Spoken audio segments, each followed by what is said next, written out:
Salut à tous, c'est Ekichi. Cette vidéo est tout simplement la rediffusion audio de ma chronique Japon du Late Show, disponible en intégralité sur les plateformes de podcast et en fragmenté sur la chaîne de l'émission. Bon visionnage, ou plutôt bonne écoute. Eh ben écoutez les amis, on va passer donc à la troisième rubrique de l'émission et là je vais laisser la parole à mon ami Ekichi. Le stress. Ça sera l'izakaya de Ekichi. Alors, j'essaie toujours d'essayer de trouver une petite thématique en rapport avec les sujets du jour, comme la première chronique donc, qui était en rapport avec Halloween. La deuxième, un peu moins, c'était plus chill. Donc là, comme on a parlé de Un talent d'or massif, donc Nicolas Cage qui accepte des rôles parce que il lui faut de l'argent, donc un métier pas facile. Donc j'ai tout simplement fait un top 5 des métiers les plus insolites du Japon. Voilà. Ok, d'accord. C'est assez classique. Je retiens quand même dans la phrase de Ekichi, métier pas facile, acteur. Normalement, ça va pas ensemble. Oui, non, c'est vrai. Mais pour Nicolas Cage, du moins, en tout cas. Donc, je vous ferai pas l'affront de vous parler des pousseurs dans le métro. On a tous déjà vu ça plus ou moins quelque part. On va en parler un peu quand même. Vous voyez ce que je veux dire quand je dis pousseur. Quand le métro il est plein et qu'il pousse Voilà. les gens. C'est ça. Et c'est un vrai métier ça ? En fait, oui, ce sont des pousseurs de passagers à l'intérieur des rames de métro, donc pour que les portes puissent se fermer sans problème, notamment aux heures de pointe. Bon, ce métier n'a pas l'air si important, et pourtant, c'est grâce à ce personnel que les trains de métro sont si ponctuels dans le pays, faisant du réseau de transport nippon un exemple à l'échelle mondiale. Tu peux confirmer, Dim. Ah oui, mais clairement. De toute façon, Anecdote, quand on y est allé donc en septembre 2019, nous on a eu un petit typhon. Ekichi, tu y as été en octobre 2019. non, le typhon c'est 2018. C'était octobre 2018 le typhon Agibi que j'ai Parce que moi j'en ai eu un en septembre 2019, mais c'était un tout petit. C'était un petit, ouais. Voilà, et mais ça avait quand même couché quelques arbres. Donc sur la voie, sur certaines voies du réseau de métro. Et donc sur Google, on nous annonçait comme quoi il y aurait des retards. Au moment où nous on est arrivé à la gare, ils nous ont dit on va s'excuser, on va juste être à l'heure. Parce qu'en fait le métro est en avance tout le temps. Oui. C'est clair. Et quand ou pile à l'heure, ouais. Quand ils sont pile à l'heure, c'est déjà un affront pour eux. Ah non, mais c'est la SNCF, point d'exemple. Oui, non, voilà. Mais ça c'est. Pas prendre exemple. C'est mondial. De toute façon, c'est reconnu mondialement que le réseau de transport japonais est exceptionnel. Il y a la performance et puis voilà. Eux, ils ont des pousseurs, nous, on a des frotteurs. On a le métro qu'on mérite, quoi. Je veux dire. C'est ça. C'est terrible. Donc ce métier a été introduit à la gare de Shinjuku, qui pour rappel est la plus grande gare du monde. Enfin, en tout cas, l'une des plus grandes gares du monde, mais c'est la plus fréquentée du monde avec 3,5 millions de passagers par jour, ce qui en fait en tout cas la première gare du monde en nombre d'usagers. Et je ne sais pas si tu as été, toi, dans la gare de Shinjuku, qui est juste gigantesque. Tu mets une demi-heure à traverser entièrement la gare. Il y a un réseau souterrain, c'est une ville en fait. La gare de Shinjuku est une mini-ville en fait. Il y a des restos. Il y a des restos, il y a des magasins. Tu pourrais très bien te dire, on va juste à Shinjuku, tu restes dans la gare. Ah oui, non, clairement. Alors que ça serait dommage quand même de ne pas aller à l'extérieur et de profiter du magnifique cinéma qu'ils ont avec le Godzilla. Avec le Godzilla qui traverse un hôtel. J'ai eu la chance de manger dans le building en face. Ah ouais. Ouais. Sur un alors tu diras le nom, mais c'est un restaurant où quand tu arrives, tu payes un forfait et pendant 1 heure tout est à volonté. Ouais, mais il y a beaucoup de restaurants comme ça. Voilà. Enfin, beaucoup. Et c'était super, des meilleurs souvenirs. C'était d'ailleurs le dernier soir où on était à Tokyo. D'accord. Donc à l'époque, il s'agissait essentiellement de jobs d'étudiants à temps partiel. Aujourd'hui, c'est du personnel de gare ou des travailleurs à temps partiel qui remplissent cette mission. Ils aident ainsi souvent à la fermeture de portes des trains qui sont chargés à près de 120% de leur capacité. À savoir que cette tâche devient critique quand le nombre de passagers dépasse 200% de la capacité d'un train. Donc c'est-à-dire le double de ce qu'il peut contenir. Donc quand même le double. Quand tu comptes les places, tu comptes pas les places debout du coup. Je sais pas en fait parce que c'est vrai que les places sont très peu. Il y a très peu de places assises. Donc je pense qu'ils comptent le nombre de. Tu sais, t'as des espèces de petites accroches. Mais c'est vrai que moi, pour l'avoir fait, t'as pris un peu le train bondé ou pas? Bondé. Moi, quelques fois. C'est vrai que c'est monté assez. Jamais. On n'a jamais été obligé de faire, vraiment le mélange non mixte. Parce que sur certaines gares, en fait, il y a vraiment des wagons qui sont considérés par les femmes. Oui. Et moi, j'en ai très peu vu ça, moi. J'ai pas connu du tout ça. Mais on le sait que ça existe. Sur Paris, on a déjà monté des trucs bondés. Par contre, oui, bien sûr, après sur Paris, mais sur Paris, c'est tous les jours que c'est comme ça. Et en plus, c'est en retard. Oui, donc, ça, moi, je pourrais pas dire. Mais... Et par rapport à Paris, t'as déjà pris le métro bondé très peu à de Paris ? fois, très peu de fois. Parce que toi, c'était un peu bondé, c'est ça ? T'étais serré pas mal ou... Moi, j'ai connu vraiment en tout cas à Tokyo, Tokyo, j'ai pris quelques fois le train vraiment où on est vraiment serré, mais j'ai jamais vu de pousseur. Et justement, je voulais en venir. En fait, c'est un métier qui est à la fois entre la légende urbaine et la réalité, parce que c'est un métier qu'on sait qu'existe. Il y a des vidéos, il y a des articles, mais même certains vidéastes, youtubeurs, blogueurs qui habitent au Japon depuis même 10 ans, ils disent qu'ils en ont jamais vu. Tu vois. Même moi, j'en ai jamais vu, et bon, mais ça existe quand même. Mais c'est très rare, à mon avis. C'est quelque chose de rare. C'est des Pokémon shiny en fait. C'est ça. Non, mais c'est. Faut les chasser finalement. C'est ça, non.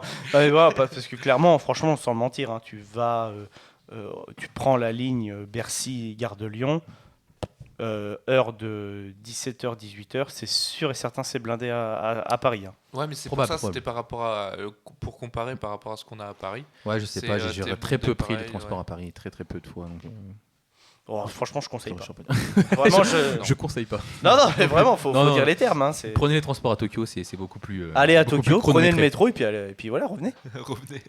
Alors du coup, en numéro 2, les faux invités de mariage. Donc au Japon, un peu tout comme aux États-Unis et en Corée du Sud, il est assez courant d'engager des faux invités de mariage pour ne pas arriver seul ou encore pour que la liste des invités soit suffisamment longue.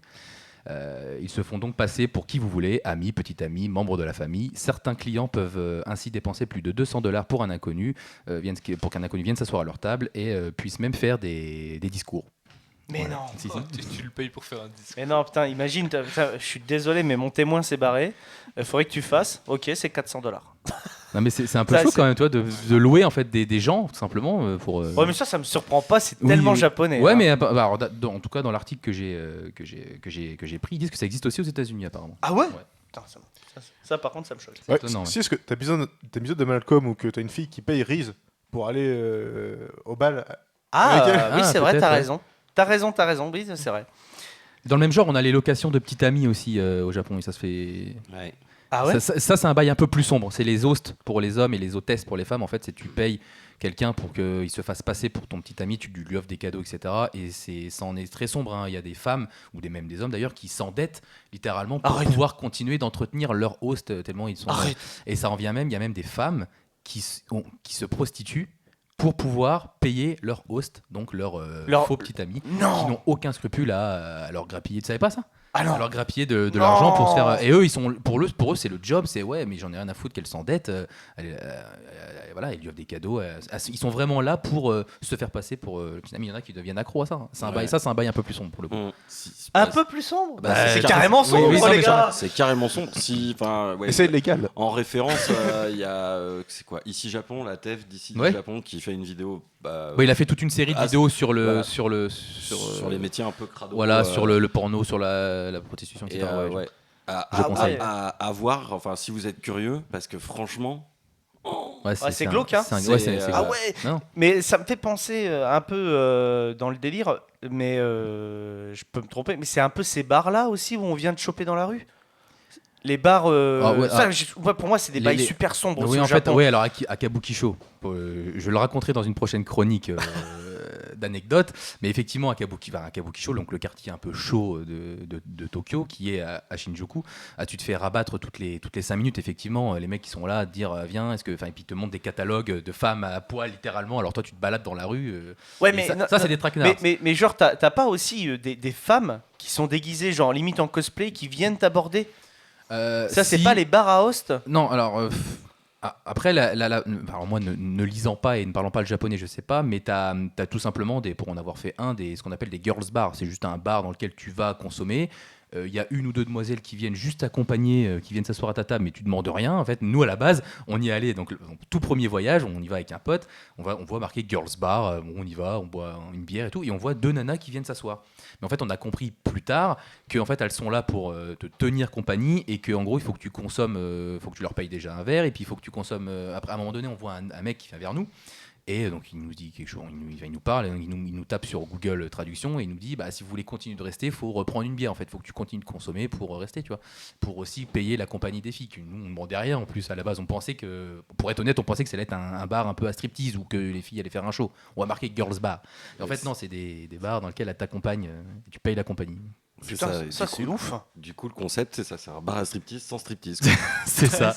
C'est exactement. C'est très japonais ça. Et Ah ouais. surtout, ça en devenait glauque parce que les filles se sont assises, elles étaient sur leur téléphone, nous on parlait avec. Ah, nous. ne parlez pas avec Bah, à un moment donné, si, il y a eu un échange, qu'est-ce que tu fais dans la vie, machin, mais à un moment donné, elles se sont mises sur leur téléphone, en fait, elles étaient juste là, en fait, nous à la base, on voulait juste boire une bière, tu vois. vous. Paye-moi mon champagne. Ouais, c'est ça. Donc, Serre-moi ma bière. Sur mes genoux. en 3, on en avait un peu parlé dans la deuxième chronique, les testeurs d'aliments pour chiens.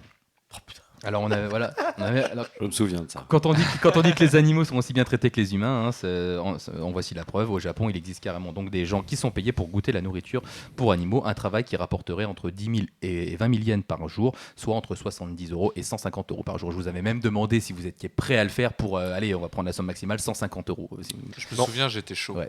Ouais, Jérôme avait dit qu'avec des petites pommes vapeur, ça devait passer. Mais je me souviens de C'est clair, ça doit grave passer. Non, puis depuis, tu vois, j'ai rencontré un client qui m'a dit que lui. bouffer sa pâté pour Non, mais il m'a dit que la journée idéale, c'est tu gagnes 50 € le matin, 50 € le soir. Donc à 150 balles la journée, finalement, c'est carrément cool.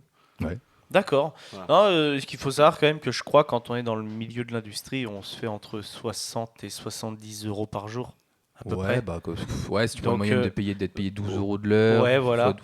Sur 7, 8 heures. Donc il Ouais. faut se rendre compte quand même que c'est quasiment x2. Donc, 100 balles en fait, non Non, c'est peut-être pas 100 balles. €. Ouais, 90 balles. Ouais, 90 Ouais, peut-être. à peu près, ouais, on va dire. Ouais, c'est plutôt Pour ça, les boulots les mieux payés. En tout cas, par chez nous. Ouais, parce que moi je suis pas à 12 € de l'heure. D'accord. Moi je suis pas à 12 € de l'heure. Donc On n'a clairement. pas cette chance. Si, moi je crois que je suis un Ouais, arrête, il est blindé. non, plus maintenant. Donc, en 4, les câlineuses professionnelles. Alors, il existe toutes sortes de bars, hein, comme on l'a dit, donc les bars à hérissons, les bars à chats, puis les bars à tout autre animaux. Mais aujourd'hui, on va s'intéresser à un autre phénomène, les bars à câlins. Le principe est simple, des jeunes femmes sont payées pour dormir à côté d'inconnus en manque de tendresse. Donc bien évidemment, il n'y a aucune prestation sexuelle, elles ne font donc que dormir, et je crois même parfois qu'il y a certaines options telles qu'on peut dormir sur les genoux de la demoiselle, ou elle peut nous faire un massage des lobes d'oreilles, ou voilà, c'est des bars à tendresse en fait, pour les hommes qui sont en manque de tendresse, Ouais. ou juste de compagnie féminine en fait, tout simplement. Ok, et comme des bars à chouettes. Oui, bah j'ai été. C'est un peu malaisant parce Ah, que c'est les, cringe, les hein. chouettes sont attachées, en fait elles bougent pas, elles sont là sur leur espèce de c'est petite cringe. branche. Et puis J'ai elles fait bougent ça pas. aussi. En fait, moi c'était un bar à chouettes et à hérisson, il y avait les deux. Donc on avait le hérisson dans une petite boîte transparente qu'ils nous mettent, après on peut le prendre, ils nous donnent des gants. Non, on peut touchez le- pas. Ah non, ils nous pouvaient le- On est arrivé vous pouvez dans nous un donner. bar, c'était ultra cringe. Hein. Ah ouais. En fait, c'était un truc où on a vu animal, etc. Et en fait, tu voyais la chouette. Je dis, oh putain, ça doit être un bar à chouette. Tu dois arriver, tu peux te poser, etc. En fait, c'est plus l'ordre du micro-musée où, genre, t'arrives, t'as un parcours, tout ça, et tu vois des animaux partout. Et Ah, d'accord. donc, il y avait des chouettes, il y avait le plus gros reptile du monde. Ah oui. Pas le plus gros reptile du Parce monde, que le plus gros rongeur du Ah monde. oui, parce que le Mais plus vivant. gros reptile du monde c'est le dragon de Komodo. Non, non, le plus gros rongeur. Alors, je sais plus le nom. Tous les animaux étaient vivants, ouais. Oui, c'est bien vivant. Et le rongeur Ouais, mais marchait c'est triste, hein, sur le parcours où toi t'étais. Hein. Ah d'accord. Et le rongeur, c'est imaginer un rat qui fait la taille d'un chien x2. Ah non, mais c'est un délire. Hein. et c'est un nom bien spécifique. Hein. Gaëtan, avec qui je suis allé Ouais, donc à c'était vraiment le Tokyo. concept peut-être. C'est un rat de rat. Non, c'est Non, pas ça. non, franchement, c'était un truc de fou. C'est impressionnant. Et il y avait des chouettes, ça en était Ah, moi, ouais. flippant. Quoi. Moi, le bar que j'ai fait à Hérisson et Chouette, c'était vraiment le côté, il y avait un distributeur, donc on donne, c'est 20 € l'entrée, le distributeur est à volonté, on s'assoit à notre table, et puis il y avait les hérissons dans notre boîte, on pouvait les prendre, donc c'était plus vraiment le côté qu'ils veulent là-bas, comme les bars à chats, les bars à chiens. Ça, c'est chaud, ça. Ouais, mais laissez Sonic et Edwige en dehors de ça. C'est ça. Ça ici serait considéré comme une maltraitance. Maltraitance, un peu, ouais, bah ouais. Ah oui, Et moi, totalement. quand j'ai partagé, parce qu'à l'époque j'avais fait une série de vlogs quand je suis parti et que j'avais publié, quand j'ai partagé ça sur les groupes ou sur certains blogs, je me suis fait lyncher par des gens qui disaient ouais, t'as été là-bas, tu sais que c'est de la maltraitance, mais après, bon, oui, certes, tu contribues, mais t'es touriste, bon, bah voilà, tu lâches 20 balles, oui, bon, bah après, t'es contente, tu fait, t'es resté en hérisson. Mais il y a un truc aussi qui m'avait grave choqué, c'était sur un Don Quichotte, donc un énorme centre commercial, ils avaient des aquariums en termes de façade. Mais oui, t'en avais parlé aussi. Et j'en ai parlé, et dedans, il y avait genre des anguilles, quoi, des trucs magnifiques. Mais c'est juste des vitrines, hein. Ouais, c'est ça. C'est juste leur façade, c'est dans leurs pylônes, etc. Et tu te dis, ok, d'accord, tu fais ça en France, c'est sûr et certain, Oui, tu te bah fais oui, déboîter. oui, c'est vrai que Et niveau- pourtant, là, c'est le Don Quichotte. Je veux dire, c'est un magasin, Une énorme enseigne. une énorme enseigne, tout le monde y va, hein. Ah bah oui. Que ce soit un japonais Oui, ou oui. un touriste, il y Ouais, va, Ils hein. ont moins ce côté protection animale que chez nous. on va Ouais, et dire, puis même écologiste, hein. Ils l'ont pas du tout, hein. Hmm. Ah, moi je trouve quand même que c'est Tout quand même dépend. très très compliqué. On va y venir justement avec la prochaine. Oh, intéressant. Oui, Jérôme. Bah, et puis après, là, tu disais, les aquariums, etc. C'est des poiscailles, c'est quand même, dans l'imaginaire collectif, c'est le truc qui s'éloigne le plus de nous. Qu'on a beaucoup moins d'empathie pour un poisson que pour un hérisson. tu vois. C'est vrai, c'est vrai. Parce que c'est pas un mammifère. C'est vrai, t'as raison. Mais pourtant, on devrait les traiter tout pareil, tu vois, entre guillemets. Allez, demain, Ouais, mais tu vois, bizarrement, demain, j'ai j'arrête, moins d'empathie avec un poisson qu'avec avec un rongeur ou quoi. Tu vois, Pour le coup, c'est vrai que c'est avoir bizarre, un hein. aquarium chez moi, ça me chauffe pas, tu vois. Pourtant, j'aime Non, bien moi les non plus. poissons, hein, tu vois. Moi non plus, mais je trouve ça beau. Voilà, moi je. Non. Non Ouais, j'ai moins. Ouais, après, c'est pas le poisson Bah, comme dans par l'imaginaire collectif, le poisson, c'est vrai que c'est un animal. Oui, non, assez- c'est clair, je suis d'accord avec vous. Mais c'est clair qu'un bar à hérisson, bar à chouette, c'est clair que tu peux te dire what the fuck. C'est ça. C'est clairement Lui, c'est plus japonais. pour le côté what the fuck et puis t'y vas parce que. Mais c'est vrai que je m'étais fait. Ah bah, Mhm. Enfin voilà. Donc, non, quelque chose à rajouter. Non, Non, rien, je- rien. Donc en cinquième, les opérateurs en mesure olfactive. Donc au Japon, le Japon fait partie des rares pays à avoir une loi applicable aux odeurs de l'environnement. Du fait de l'existence de cette loi sur le contrôle des odeurs agressives, des professionnels sont chargés de cibler la source de mauvaises odeurs et de faire en sorte qu'elles ne dérangent plus personne. Ce métier exige une certification nationale et il y aurait à peu près 2000 spécialistes de cette fonction. Mais alors, c'est là où je voulais en venir. Tu trouves pas que au Japon, enfin à Tokyo principalement, il n'y avait pas d'odeur nauséabonde, peu importe où tu allais, même dans les ruelles un peu sombres, etc. Alors que tu vas sur Paris, encore une fois, bon, bah, tu as des bonnes effluves d'urine ou des bonnes effluves Oui, c'est vrai. Oui. de vomi. Et donc, du coup, non, mais du coup, il est passé en scred de vomi. mais du coup, ça je l'ai appris en faisant les recherches pour ma chronique. Hein, donc, et du coup, c'est vrai, je me suis dit, mais c'est vrai que j'ai pas eu de. Non, c'est clair. Au Japon, il y a une odeur Mais quand agréable, toi, en fait. Quand toi tu y allais, tu allais sur les chemins ou les routes, les endroits les plus touristiques, tu vois. C'est comme nous. Peut-être, ouais. Ah, c'est pas dit. Moi, je me suis retrouvé dans des ruelles quand Ouais, même. Je me suis retrouvé dans des ruelles quand même, un peu. De nous deux, entre guillemets, Ikichi a été le plus grand explorer du Japon. Il y a été quand même 4 fois. C'est quand même quelqu'un qui connaît très très bien Tokyo. Voilà, moi, typiquement, c'est vraiment le touriste de base, hein. J'ai fait le Shinjuku, Shibuya. Ouais. euh, Est-ce que tu. Mais en fait, bon, alors, et clairement, sans par partir contre, du- comme tu l'as dit, hein, il y a zéro odeur. Moi, c'était sur le côté écologique où je voulais en revenir. Oui, ça, alors, je C'était vois ce que tu veux surtout dire. quand tu vas dans donc les 7-Eleven, ces magasins-là où tu vois genre une pomme qui est dans une barquette, qui est dans une mousse, Oui, c'est qui ça. est oui. recouvert Oui, en fait d'un plastique. Niveau plastique, déjà, oui, Voilà, ils sont et là- pas. et là, ça, tu fais- c'est en train un petit peu de changer Ok, actuellement. non mais voilà. Maintenant, non, mais en fait, l'effort qu'ils sont en train de faire actuellement, c'est que maintenant, genre, je sais pas s'ils sont obligés, mais ils demandent si tu veux le sac plastique. Avant, ils te le donnaient quoi qu'il arrive. Maintenant, ils demandent. Ouais. Oui. Et après, à côté de ça, d'accord, ils ont du plastique partout et c'est vrai que c'est un peu crispant, je trouve, quand on voit ça. Ouais, ouais. Mais ils ont plus de 5 poubelles de tri, je crois. Ouais, c'est ça. Euh, En fait, c'est ça qui. En fait, le Japon de base est un pays plein de paradoxes. C'est le pays de la contradiction. Ils ont à la fois des trucs où ils font. C'est le pays, par exemple, de la technologie, mais à la fois très archaïque sur certaines choses, apparemment sur l'administratif, etc. Et effectivement, ils ont plein de poubelles différentes sur le tri, mais à côté de ça, bah, oui, niveau plastique, etc. Ils sont pas encore. Et moi, je me souviens aussi de là où ils sont encore, ils sont pas très écologiques, c'est au niveau des clims, tout simplement. Parce que l'été au Japon, il fait très chaud. Et, Très très chaud. Et tu rentres dans un magasin, tu C'est te prends une vague de froid. vague de froid direct parce qu'ils te mettent la clim à balle. Et pareil, j'y suis allé donc une fois sur les 4 en décembre, donc c'était l'inverse. Il faisait un peu frais, bon, il faisait 15, quoi, 15-18 dehors, on était bien, mais tu rentres dans un magasin, bam, 30 degrés, quoi. Ils te mettent le chauffage à balle. Voilà, et c'est là où voilà, il y a une grosse différence. Mais pour les odeurs, en tout cas, voilà, après, il y a aussi 15 restaurants en mètre carré à Tokyo, je pense C'est que tu vrai. peux confirmer. Donc tu as toujours des effluves de nourriture partout. Quand tu arrives sur les horaires où tu pourrais manger. Ouais. Parce que il y a un gros truc qui m'avait frappé au Japon, c'est qu'ils n'ont pas d'horaire pour manger.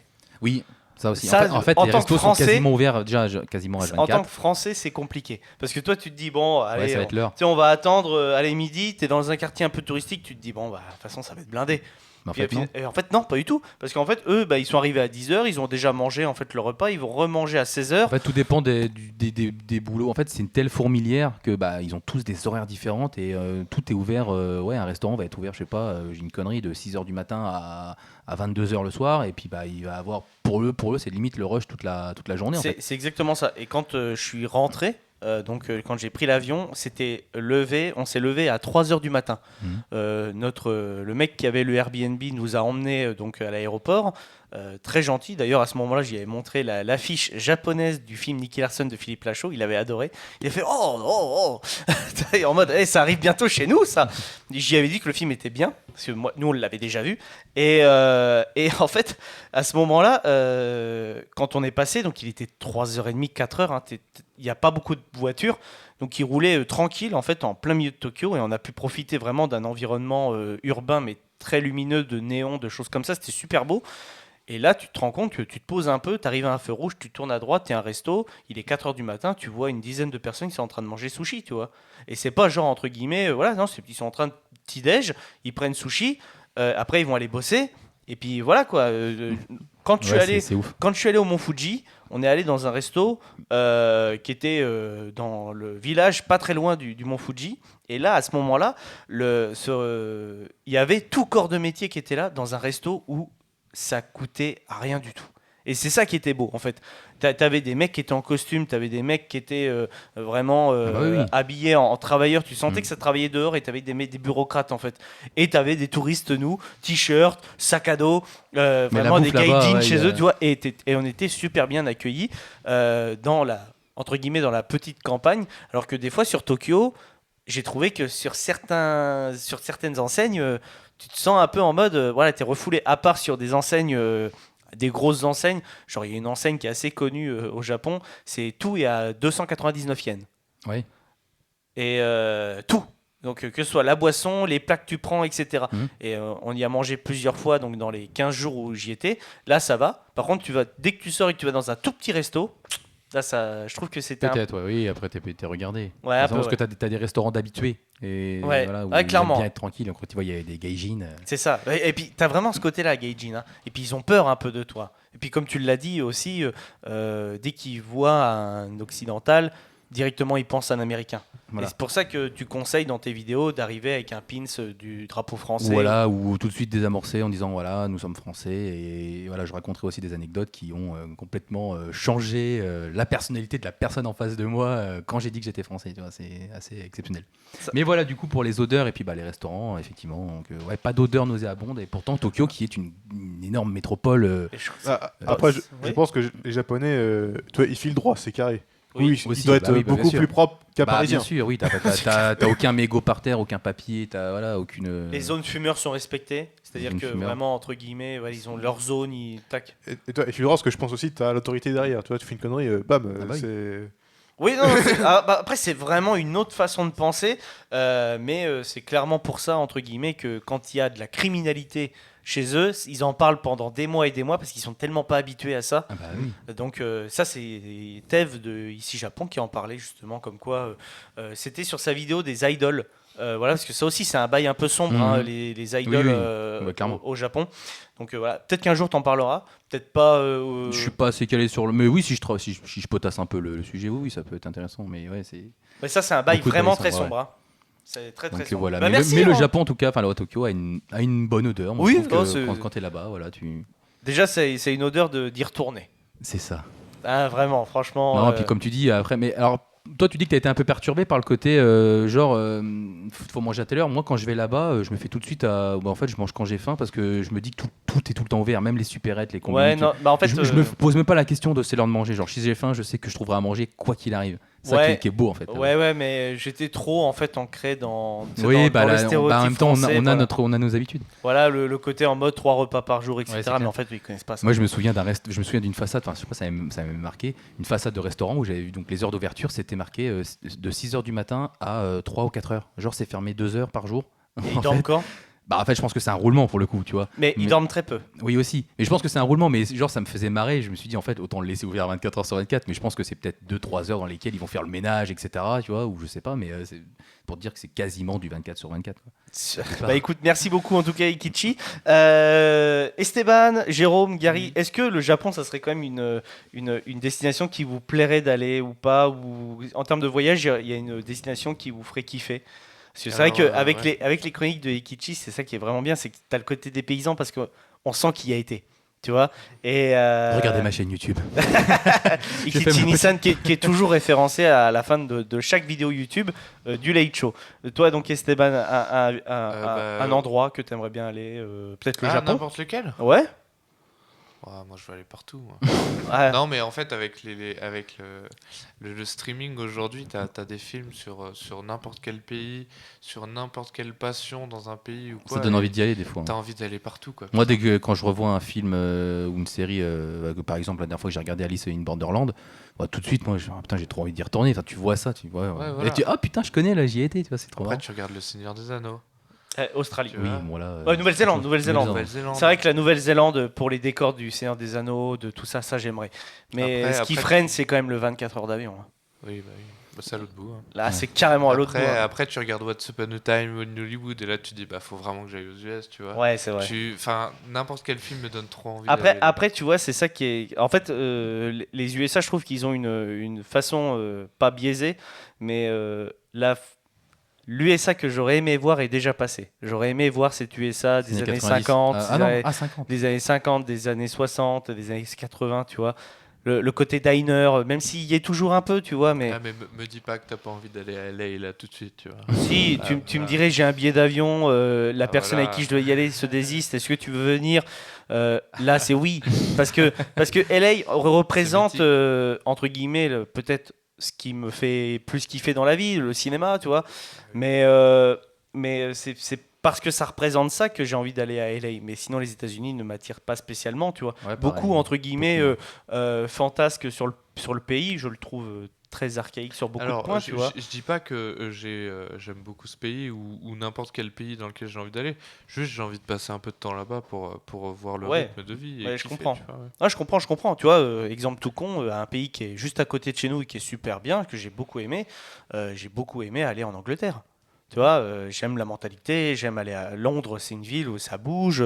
J'ai adoré ce week-end que j'ai passé à Londres. Tu vois, je suis allé voir je suis allé voir la boutique Kingsman. Ça, je suis resté un petit peu dans le monde du cinéma, mais j'ai découvert aussi les pubs. On a été au British Museum, ce genre de truc. Tu vois, ça c'était. Moi, j'ai très hâte de visiter Londres aussi. J'aime bien Ouais. le Dans le côté- même style, moi c'était l'Allemagne. J'ai fait l'Allemagne. C'est J'aimerais pas mal beaucoup aussi. aller voir Ouais. Berlin, parce que moi j'ai fait l'Allemagne, mais j'ai fait Francfort.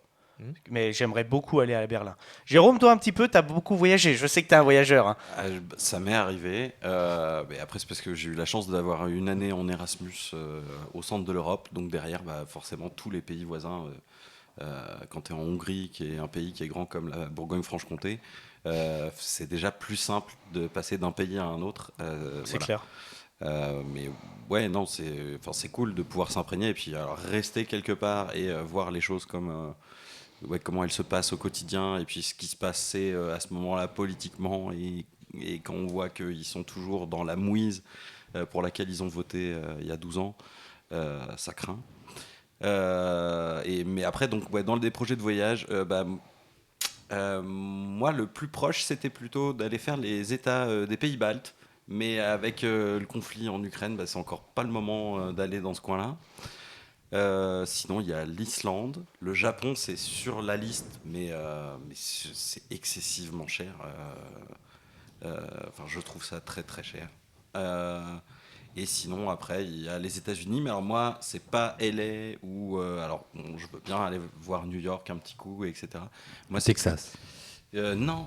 Moi, c'est l'Amérique de Fargo que je veux aller voir, le Midwest, etc. Aller voir Milwaukee, Chicago, et puis aller dans les trous paumés type Duluth, etc.